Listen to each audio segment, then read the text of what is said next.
Hi, I'm Stephan. I'm not the only one actually here in the room who worked on the GraphQL API. Actually, Tim here in front of me, a colleague, also worked on it. So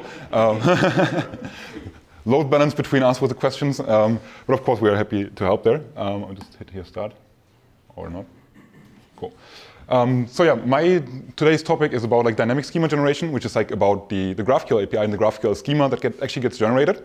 And yeah, it's like for changing data models. What does it mean? Like, well, in Contentful, every user has like their own content types, which basically define like their content model. And that means that we have a slightly different set of problems than the usual people have when they're using GraphQL or building GraphQL APIs. So there are some like really well thought GraphQL APIs out there. And basically that's how I came to this talk topic, was that when we went to the GraphQL Europe conference, there was like Leanne from Shopify actually talking. I think that's the actual link to the YouTube where she's talking on the GraphQL Europe meetup conference. And Kyle is like talking about how they had to basically change a bit of the internals in like GitHub and to account and build their GraphQL API. And while we were watching this talk, I was like, this is really nice, but sadly, it's not for us. Like, why? GitHub and Shopify have like the same thing. They have like a lot of customers, but their data model is like static for all of them, and it's basically shared between all of them. And that means they can really put like a lot of love and like details into like generating or building that schema, and like I don't know, like stuff. How to group properties and like which kind of object types, how they're like linked to each other, whether it's like an array or whether it's like a real collection, which like pagination. And like Leanne like really went in like great detail of like how they were like thinking about each and every property and like how to name that and how to make that like really user friendly.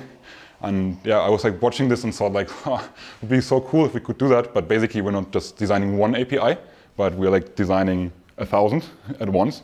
So because Contentful, like the customers define like the shape of the content. So that means the whole ecosystem that's like out there is not really accommodating for our use case. So it's mostly about like reflection over databases, or it's like generating from the schema description language. And well, this is not what we are doing. We have to really get your data model that you defined and then make the best out of it to generate a GraphQL schema that you can then work with.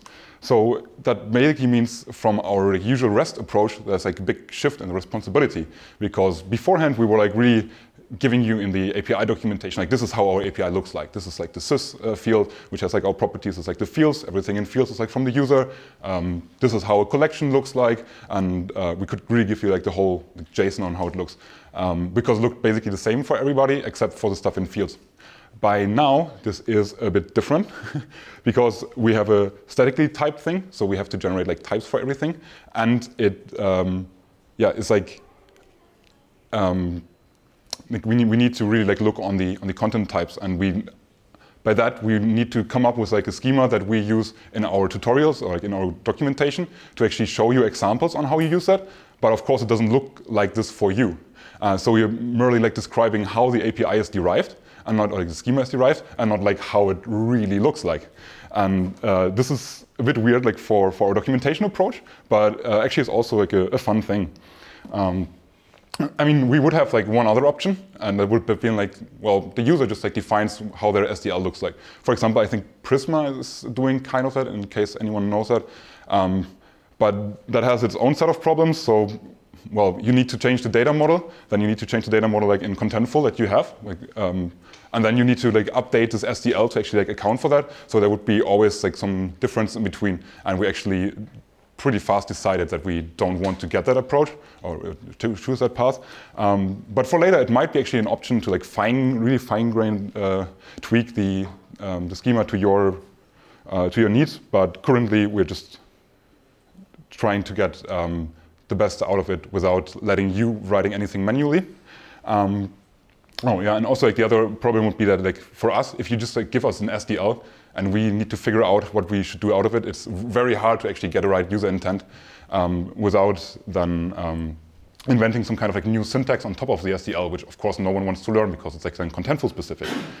And this talk then is basically about the design decisions that we took on how we generate the schema for you so that you get the best developer experience out of it. So our first design decision was actually that it's like a greenfield view layer, but not like a like complete greenfield app. This sounds kind of the same, but actually has a few differences. So what we wanted to achieve was that you don't need to make any changes to the models that you have, because no one really wants to actually change all the existing data that you have just to be able to use a new API. And that means that we should basically work on the same data set that we currently have, and we use like the same internal query adapter that gives us kind of like the REST representation that we currently have when you get something from the management API. More or less like looks like this, but then on top we build like the view layer that is then giving it out to the as you would expect in a GraphQL way. But it has one very, very cool implication, which is like the last point here. We can break with the expectations when it's necessary, because you have to learn the GraphQL API either way, and you have to look into the documentation, how it is like derived. So when necessary, we can just like say, we fix some things that were like annoying for us. You don't necessarily expect the exact same fields to behave like they did in REST. My most favorite example of that is actually that we beforehand for the assets used like protocol relative URLs, which back then when we started it were kind of the thing. But that was like discouraged in the meantime, and so we could just say, okay, we actually just prepend it with an HTTPS everywhere, so that you use like the secure transport protocol. And well, that was a thing that annoyed us personally, or at least me, and we could fix those little things. And this is actually a pretty cool thing. And yeah, it's like not that we need to maintain like any backwards compatibility. The second thing that we were like deciding, that we were like using content type IDs for the type names. Sounds obvious in the beginning, but actually we were firstly starting with content type names.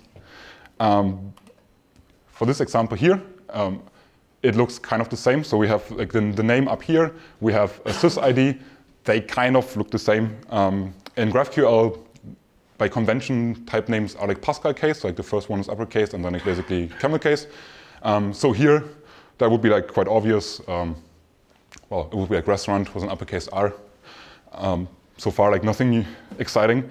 But if we look like on a different example, we have like here the food category, which we call it cuisine. But the idea of it is category. How should that thing like look like? Well, it's a different name, it's a different ID. The name could be like changed by editors, while the content type ID cannot be changed. So that actually is like a bonus point like for the ID. But we used to have like automatically generated, or still have automatically generated content type IDs if you use like the post. And these might actually start with a number, which is invalid in GraphQL land. So we did actually a query first about like all our databases, and actually like checked against like how many content type IDs would fail, how many content type names would fail to be generated, and actually found out that like less content type names would fail. So in the beginning we went with that, but then we did a few with customer research and like talked to a few customers and asked them about their opinions, and actually all of them were like this, yeah, that feels like weird, and I don't want like my schema to be broken just because some editor decides like to rename the thing. And that was also something that bugged us, and it was like wasn't the best decision, but well, we were like in an alpha, so we could do breaking changes, and then decided we actually go with the content type ID. And by now we actually even support those like auto-generated invalid IDs by basically just prefixing it with like content type.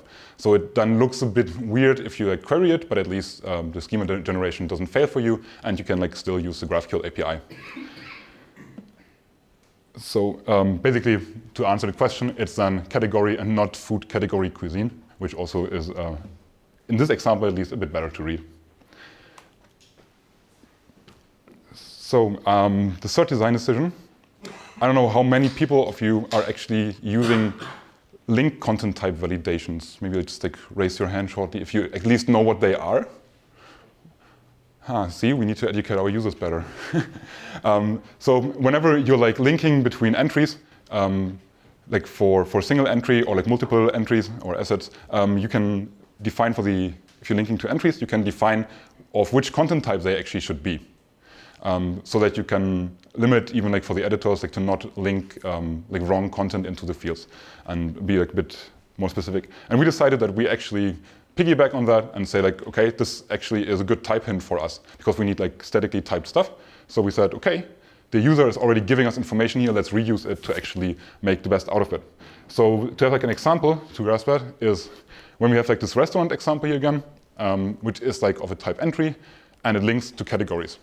So the categories is like a restaurant categories collection. We actually decided whenever you have a multi-reference link, we're actually doing the same like collection style linking as we do like in REST on a like /entries endpoint, for example, which is like one advantage actually over REST, where you could only like resolve into all of them or none of them, like with this include parameter. Here you could say like, give me only like the first 10 linked categories or stuff like that. So, man, actually, wait, oh, yeah, still fine. But here the thing is that the items is just like a very generic type entry because like no link content type is defined. So that has an implication when you want to use it in GraphQL, because you need to explicitly tell the compiler or the interpreter like what kind of content type you're interested in. And this makes the query a bit cumbersome because you always need to say like for the items, you know there should be only categories inside, and you need to say ... on category every single time you want to use that field. What we actually want to have is something like that, where you say categories, and due to the GraphQL schema, you know that it can only be of a type category, and then you can like directly use the fields instead of defining them or giving this type hint. This then only also changes the actual collection, and here you now have like the items being like of type category. So yeah, even for you exploring the schema via like graphical also gives you some better idea of how your data is actually structured. So the fourth design decision beforehand in the REST API, we had everything like in sys and in fields, which had this nice namespacing thing that everything in fields was like user owned, so you could like use every name that you might want to have. And in sys, there were like our properties that are owned by Contentful in those terms. But we decided that it should be actually of like co-located in the user thing. Why is the thing looking so dark up here? Okay.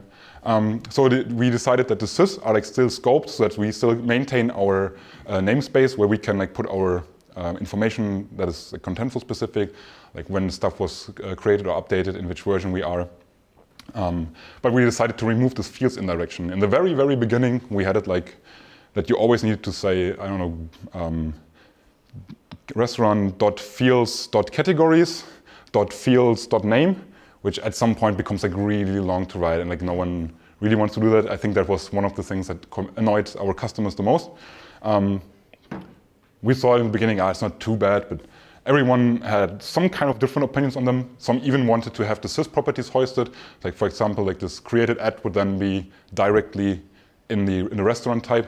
We actually decided that we don't want that because it should be like user owned. And when we use very like often or like frequently used names, then we would have like naming clashes all the time. So we decided to use that like very sparingly and actually treat the whole restaurant type of being like userland. And we do have some types or field names that we have to block and to claim to actually give you some value in there. But we try to come up with like names that are not very frequently used. So, but the field IDs can actually be changed. So we were like, we don't really care if we break the user schema here, because they could adjust to that, except for like the compared to like the content type ID, which you cannot change. So we had to really come up with a way to figure that out, like with this content type prefix. But of course, we just don't want to give you like shitty errors and being like, yeah, well, your schema cannot be generated. So we actually put a lot of love into our error messages, which kind of look like this.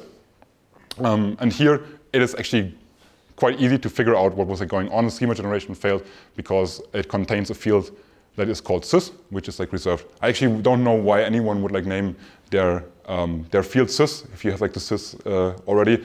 It would be inconsistent already, but this is like a good example to show it.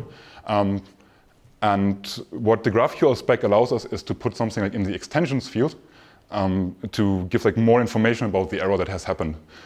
We decided to scope that then also like to Contentful namespace, so that, for example, if you later use like schema stitching to combine multiple GraphQL APIs together, that we don't accidentally when two different parts of your API are like erroring, some fields get like overwritten. So we put everything like into the Contentful namespace.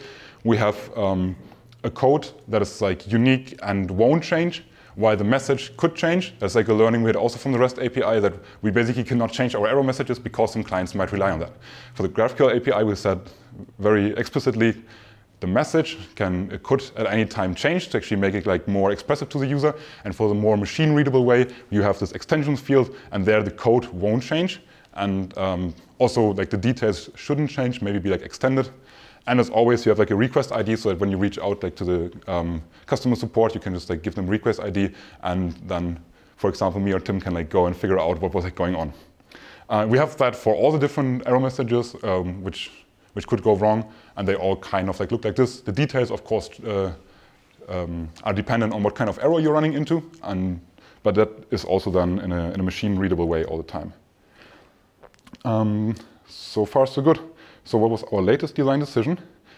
By now, everything beforehand, we had for the locale in the query string, for example.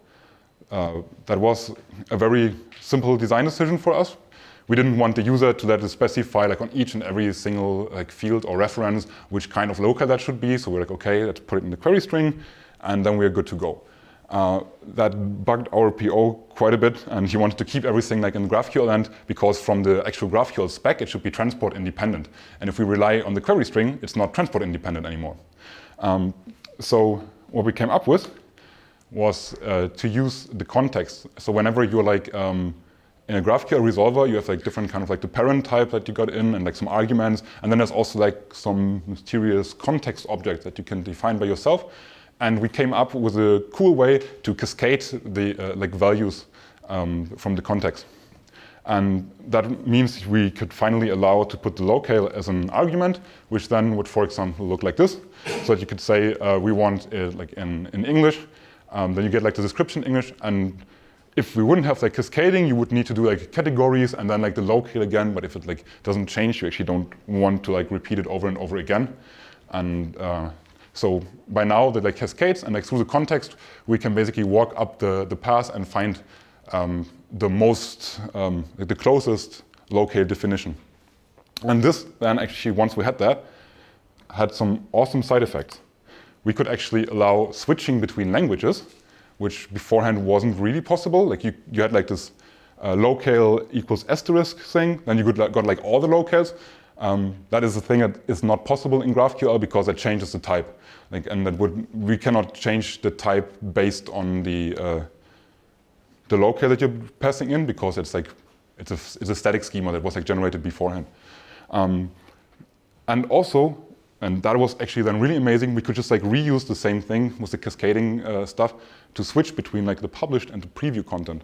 And this is actually the last things I want to show you, like how to do that. So let's say you have a localized web page, but your restaurant is like a British restaurant, so you know there would probably not be like a description in, for example, like in German. So you of course want to show the description definitely in English, but for making it nicer for your users, the locales should be, the categories should be like in the user locale that's currently like visiting the page, so that you get like the localized names for the categories, and the user is can a bit better filter them, and it feels more natural to him or her. And here it would be like the description would be like in English, and then the category, whatever we pass in, and then everything below that is in the user locale. So if you want to switch back to English, you would have to define that at some point then again.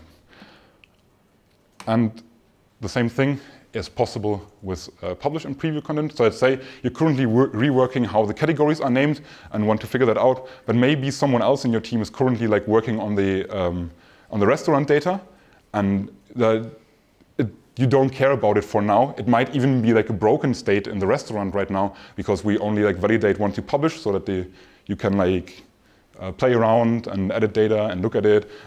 But when you actually are working on the categories, you might want to see it in the context of the restaurant, how the restaurant now looks like with the new categories. So you say, hey, give me like the description of the restaurant, or the restaurant itself, give it to me like in the published form. But then you switch to the preview mode in the categories, and that then has one implication, or like two implications. The first one is the whole thing won't be cached.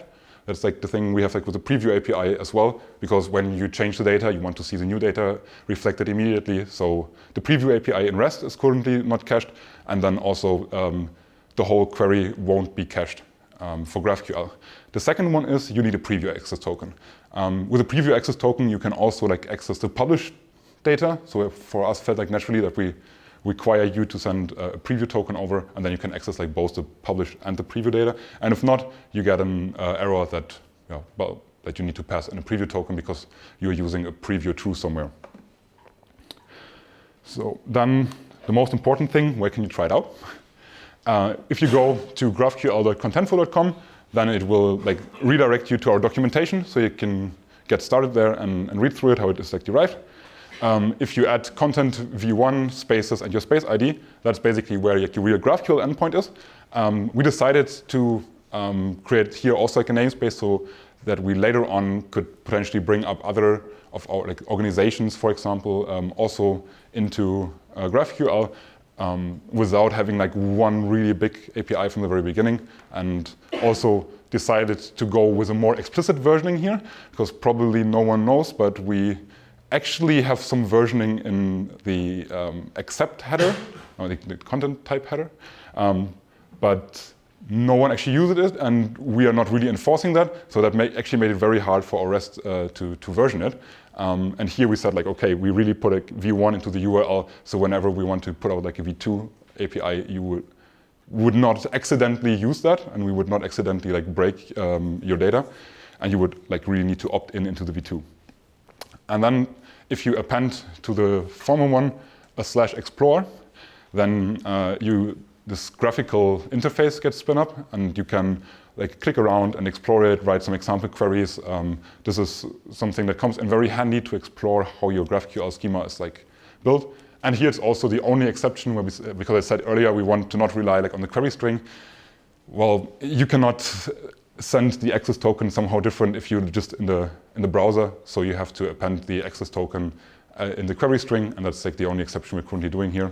But it's basically not like in the GraphQL API itself, but just like for the explorational part. And then internally, the access token gets added as a header. So the usual authentication as in REST also stays true, like this authorization header with like the bearer and then the CDA or CPA token, like delivery or preview API token. Yeah, and that was mainly it. I kept my 20 minutes quite good. It's 23 minutes. This is my Twitter handle in case you want to reach out. And you can find the slides for this presentation on SpeakerDeck in a PDF format. I hope the rendering issues by now are kind of resolved. If not, I will try to re-upload it. And then thank you and enjoy the rest of the evening.